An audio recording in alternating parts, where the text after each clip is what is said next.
इस सेक्टर में ये फिट बैठता नहीं है फॉर्मूला कि बाकी देशों पर ज़्यादा लगा। जैसा कि हमने श्रिम्प का दिया तो आपने भी श्रिम्प का एग्जांपल दिया, तो भारत पर तो ड्यूटी लग गई 27%, लेकिन जो हमारा कॉम्पिटिटर एक्सपोर्टर इक्वाडोर है उस पर ड्यूटी कम लगी या नहीं के बराबर लगी है। तो वहाँ पर कम्पीट करना मुश्किल होता है। गोल्ड ज्वेलरी है, हमारे पर ड्यूटी लगा दी आपने ज़्यादा, जो मिडिल ईस्ट के देश हैं जो कॉम्पिटिटर है वहाँ पर ड्यूटी हो गई कम, तो वहाँ कम्पीट करना मुश्किल है। तो कुछ सेक्टर को हमें लूज करना पड़ेगा या फिर दूसरे देशों की तरफ रुख करना पड़ेगा, ये एक रणनीति सही है?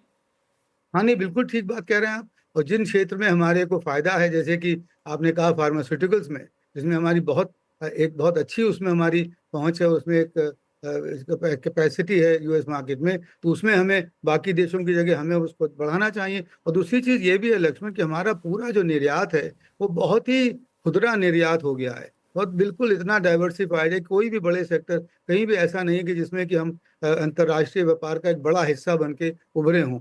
तो अगर अब ये मौका है कि हम देखें कि हमारे कौन से 4 या 5 सेक्टर हैं, जिसमें हमें अब इस समय कम्पेटिटिव एडवांटेज मिला हुआ है, एक तरह से देखा जाए, और कम्पेटिटिव एडवांटेज तो रहा ही होगा, तो उसमें हम कैसे उसको 4 गुना, 5 गुना, 10 गुना उसको बढ़ा लें, क्योंकि बाकी देशों से हमारी इस समय हालात इस अमेरिकन मार्केट के लिए बेहतर हो गए। एक आखिरी सवाल आपसे पूछूंगा राजीव कुमार सर कि ये जो आप कह रहे हैं कि अपने आप को डाइवर्सिफाई करिए, लेकिन हमारी कैपेसिटी कई सारे सेक्टर में उतनी ज़्यादा है नहीं कि हम उस डिमांड को, उस मार्केट को कैप्चर कर सकें। तो सरकार के तौर पर नीतिगत रिफॉर्म की अगर बात आती है तो आपको लगता है इसकी ज़रूरत है, और वो अब बिल्कुल टालने वाली बात रही नहीं? नहीं, वो बिल्कुल सही कह रहे हैं आप। उसमें बस बात जो सबसे बड़ी है, वो एक छोटी-सी बात कह के ख़त्म, वो ये कि ये बहुत बड़ा मौका है सरकार को दिखाने के लिए, सरकार को इस बात को लागू करने के लिए कि सरकार का प्रिंसिपल ऑब्जेक्टिव, जो मेन काम है, वो है कैसे अपने प्राइवेट सेक्टर को बढ़ावा दें और बढ़ाएँ, और उसको निर्यात में जो है वो उसको और मदद करें, प्रमोट करें। तो इस समय आवश्यक है कि सरकार जो है वो प्राइवेट सेक्टर के सपोर्ट में बिल्कुल साफ और सीधी तरह से आए, और इस बात में एक विश्वास पैदा हो जाए दोनों में, बिज़नेस में और गवर्नमेंट में, कि हम लोग मिलकर इस अवसर का पूरा फ़ायदा उठाएँगे। चलिए, बहुत बहुत धन्यवाद सर हमारे साथ जुड़ने के लिए। बाकी मेहमानों के पास मैं चलता हूँ। सबसे पहले अनूप वधावन जी, आपके पास मैं आऊँगा कि सरकार का जो रिएक्शन, बहुत ही सधा हुआ रिएक्शन आया कि हम इंडस्ट्री के साथ बातचीत करेंगे, यूएस एडमिनिस्ट्रेशन के साथ हमारी बायलैटरल ट्रेड एग्रीमेंट की बातचीत हो रही है। क्या इस बयान से आगे भी बढ़कर सरकार को कुछ करना चाहिए भारत को, जैसा कि बाकी दुनिया के देशों ने किया, या फिर भारत की स्ट्रेटजी बिल्कुल सही है? भी सर्वप्रथम ये प्रयास करना चाहिए कि ये मामला बातचीत से सुलझ जाए। अगर नहीं सुलझता है तो फिर हमारे पास ऑप्शन रहेंगे। ट्रम्प जी के पहले टर्म में भी जब उन्होंने स्टील एल्यूमिनियम ड्यूटीज लगाई थी तो भारत ने अपनी रिटेलिएटरी ड्यूटीज लगाई थी। तो ये ऑप्शन हमारे पास रहेगा, और बातचीत से नहीं सुलझता तो मेरे विचार में, मेरा जो व्यक्तिगत विचार है, हमको ये ऑप्शन यूज करना चाहिए। और ऐसा नहीं कि ये ऑप्शन हमेशा के लिए बंद है और इसका प्रयोग नहीं होगा। और वो ट्रेड पार्लमेंट्स में, ट्रेड सर्कल में ये चीजें सब समझते हैं कि भाई हमारी भी अपनी मजबूरियां हैं, हम भी एक पॉलिटिकल इकोनॉमी के पार्ट हैं, तो हम अपनी मजबूरियों को देखते हुए हम भी जो ऑप्शन है उनको हम इस्तेमाल करेंगे। तो पहला कोशिश होनी चाहिए कि बातचीत से सुलझ जाए। नहीं सुलझता तो ये ऑप्शन जरूर रहना चाहिए, और मेरे विचार में उसका हमको प्रयोग करना भी चाहिए। और जो बायलैटरल ट्रेड एग्रीमेंट है उसके माध्यम से ये मामला अंत में सुलझेगा। दोनों में कुछ ट्रेड एग्रीमेंट होगी, कुछ कंसेशन दोनों एक दूसरे को देंगे, और दोनों पार्टीज उस ट्रेड एग्रीमेंट के अंतर्गत संतुष्ट होंगे उस अंजाम से, तब ये मामला अंत में सुलझेगा। लेकिन तब तक ये रेसिप्रोकल ड्यूटी लगी रहे, वो उचित नहीं है। अगर हमको गुड फेथ में नेगोशिएशन करनी है तो ये जो रेसिप्रोकल ड्यूटी है इनको एक तरफ करना होगा ताकि वो नेगोशिएशन ठीक से हो पाए। और मेरे ख्याल से भारत का यही प्रयास रहेगा, और अगर प्रयास सफल नहीं होता तो हमको जो ऑप्शंस हैं वो अवश्य प्रयोग करने चाहिए, और मेरे ख्याल से वो ऑप्शन से हमेशा कम रहेंगे हमारे। रहेंगे। ए.के. भट्टाचार्य साहब, जिस ऑप्शन की बात अनूप वधावन जी कर रहे हैं, आपको लगता है कि सरकार को कम से कम ये एक इंडिकेट तो कर देना चाहिए कि देखिए हम बातचीत तो करेंगे आपके साथ, लेकिन हमारे पास भी हथियार हैं? देखिए, जो हथियार वाली बात है, मैं समझता हूँ कि हमारे हथियार काफ़ी सीमित है। हमारे पास एक हथियार जो है वो है कि बायलैटरल ट्रेड एग्रीमेंट का एक हथियार है।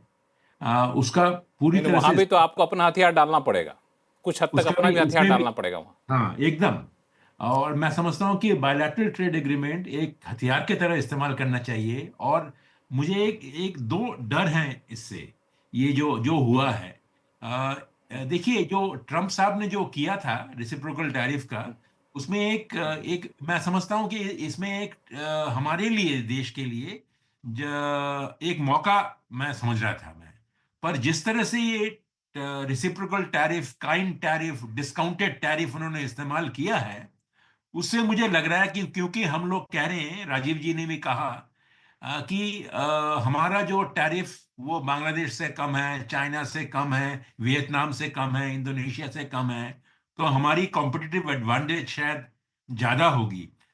मैं समझता हूं इस ऐसे एटीट्यूड से डर ये है कि हमारी जो अपनी टैरिफ रिफॉर्म की जो गति थी, उसमें कोई धीमेपन नहीं आए।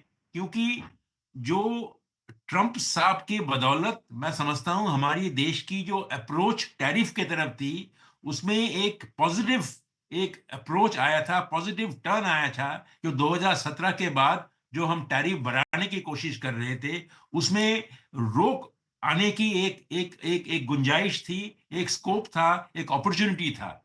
मुझे डर यह है कि ऐसा ये जो अपॉर्चुनिटी जो है ये हमें खोना नहीं चाहिए। क्योंकि अगर हमें निर्यात बढ़ाना है तो हमें पहले ये देखना है कि हमारी जो एमएसएमई सेक्टर है और जो बाकी जो मैन्युफैक्चरिंग सेक्टर है, उनकी इंपोर्ट कॉम्पिटिटिवनेस और एक्सपोर्ट कॉम्पिटिटिवनेस कैसे हम उसको बढ़ाएं। और ये टैरिफ रिफॉर्म से मैं समझता हूं ये हो सकती है। पर इस रेसिप्रोकल टैरिफ जिससे कि हमारे पास ऊपर 27% है और चाइना के ऊपर 54% है, हम ये ना हो कि हम हाथ में हाथ देकर बैठ जाएं, अरे भाई हमें तो अब कंपटीशन की बहुत वो नहीं है, चाइना जाएगा 54% में, हम जाएंगे 27% में। तो ये मुझे डर ये है कि ये एक जो कंप्लेसेंसी जो है, ये ना हमें आ जाए। ये पहला डर है मेरा।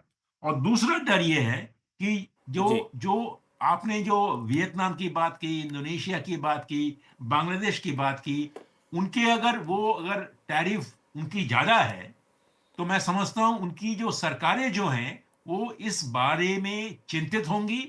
और उनमें जो सब्सिडीज जो है वो बढ़ेगी, जिससे कि उनके मैन्युफैक्चरर्स जो अपने, जैसे बांग्लादेश है गारमेंट्स में, वो ये नहीं चाहेगा कि वो गारमेंट्स मार्केट लूज करे। तो उसमें सरकार का जो अवदान जो है, कंट्रीब्यूशन है, बहुत काफी होगा। और उसमें सब्सिडी की जो एक डिमांड होगी, मैं समझता हूं कि भारत में भी वही सब्सिडी की एक डिमांड भी आएगी।